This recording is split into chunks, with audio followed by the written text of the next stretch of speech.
Hello बच्चों, आइए देखते हैं प्रश्न। समीकरणों के युग्मों को विलोपन विधि तथा प्रतिस्थापन विधि से हल कीजिए। कौन सी विधि अधिक उपयुक्त है? यहाँ पे दिया गया है 3x-5y-4 और 9x बराबर 2y+7। तो चलिए यहाँ पे हम क्या करते हैं, मुख्य अवधारणा लिखते हैं। मुख्य अवधारणा, तो ये क्या होगा इस प्रश्न के लिए? तो देखिए ये होता है आपका a1x plus b1y plus c1 बराबर 0 और फिर a2x plus b2y plus c2 और बराबर में क्या होता है, 0 होता है। अब हमें क्या करना है, विलोपन विधि और प्रतिस्थापन विधि का प्रयोग करना है। विलोपन विधि में हम क्या करते हैं, दोनों समीकरण से एक चर राशि को विलुप्त करके एक चर राशि का मान ज्ञात करते हैं। उस चर राशि का मान किसी भी समीकरण में रखकर दूसरे चर राशि का मान ज्ञात कर लेते हैं।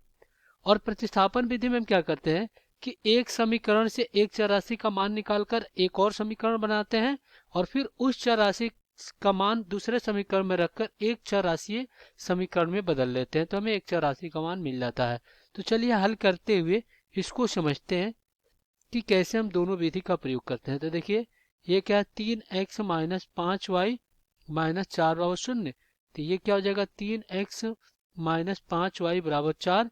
ये समीकरण 1 हो गया। और ये कितना आपका, ये है 9x बराबर 2y+7। तो यहाँ से 9x माइनस 2y बराबर 7, ये समीकरण 2 हो गया। पहले हम क्या करते हैं, विलोपन विधि का प्रयोग करते हैं। विलोपन विधि, तो इस विधि में हम क्या करते हैं, दोनों समीकरण में किसी एक चर राशि के गुणांक को समान करते हैं। तो अगर हम क्या करें, समीकरण 1 में गुणा कर दे 3 से, तो ये कितना हो जाएगा, 9x माइनस 5 ते 15y बराबर में 4 ते कितना 12। ये समीकरण आपका 3 हो गया। और यहाँ से 9x माइनस 2y और बराबर में 7, ये समीकरण आपका 2 है। अब इसको हम क्या करते हैं, घटा लेते हैं, माइनस प्लस और ये माइनस, ये कट गया। तो यहाँ से आपका कितना बचेगा, यहाँ से घटाते हैं तो -13y और बराबर में ये 5 बचेगा। तो यहाँ से y का मान कितना आ गया, -5 और बटा में 13। ये y का मान मिल गया। अब हम क्या करेंगे, इसका मान समीकरण समीकरण किस में रख देंगे, इसका मान समीकरण 2 में रख देंगे। तो समीकरण 2 क्या है, 9x माइनस 2y और बराबर में 7 है। तो यहाँ से आपका कितना हो जाएगा, 9x और -2 गुणे -5 बटा में 13 और बराबर में 7। तो यहाँ से 9x और प्लस 10 और बटा में 13 और बराबर में 7 हो गया। तो यहाँ से 9x बराबर 7 और -10 और बटा में कितना, 13 हो गया। तो यहाँ से आपका क्या हो जाएगा, 9x बराबर 13 से 91 में से 10 जाएगा, कितना बचेगा, 81। तो यहाँ से क्या आ जाएगा, बटा में ये 13, तो यहाँ पे कितना हो जाएगा, 99 81। तो जो x का मान है वो कितना आ गया, 9/13 आ गया। ये x का मान आ गया 9/13। और y का मान कितना आपका, y का मान है -5 और बटा में 13, ये y का मान हो गया। अब हम क्या करेंगे, यहाँ पे प्रतिस्थापन विधि का प्रयोग करेंगे।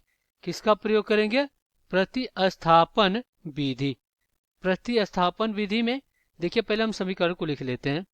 जो हमारे पास समीकरण है, ये क्या आपका 3x माइनस 5y बराबर 4। तो यहाँ पे लिख लेते हैं 3x माइनस 5y बराबर 4, ये समीकरण 1। और ये है 9x माइनस 2y बराबर 7, ये समीकरण 2 है। तो इसमें हम क्या करते हैं, किसी एक समीकरण से एक चर राशि का मान निकालते हैं।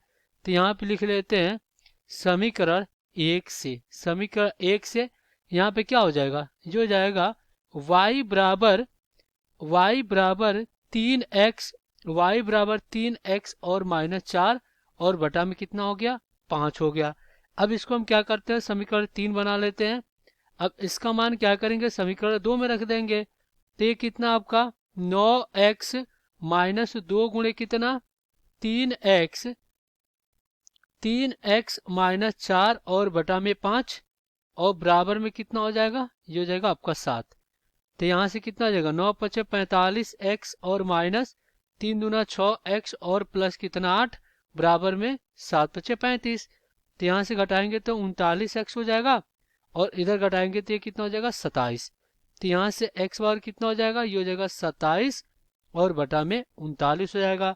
3 से विभाजित करते हैं तो 29 27 और यहाँ पे 33 39।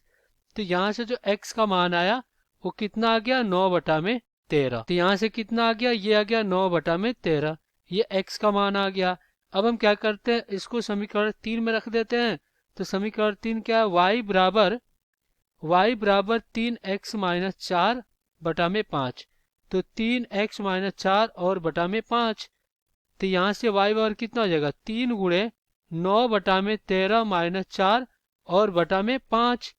तो यहाँ से y बराबर कितना हो जाएगा, यहाँ पे 29, तो ये हो गया आपके पास 27 और -13×4 = 52। तो ये हो गया 52 और यहाँ पे नीचे आएगा तो 13×5 = 65 हो जाएगा।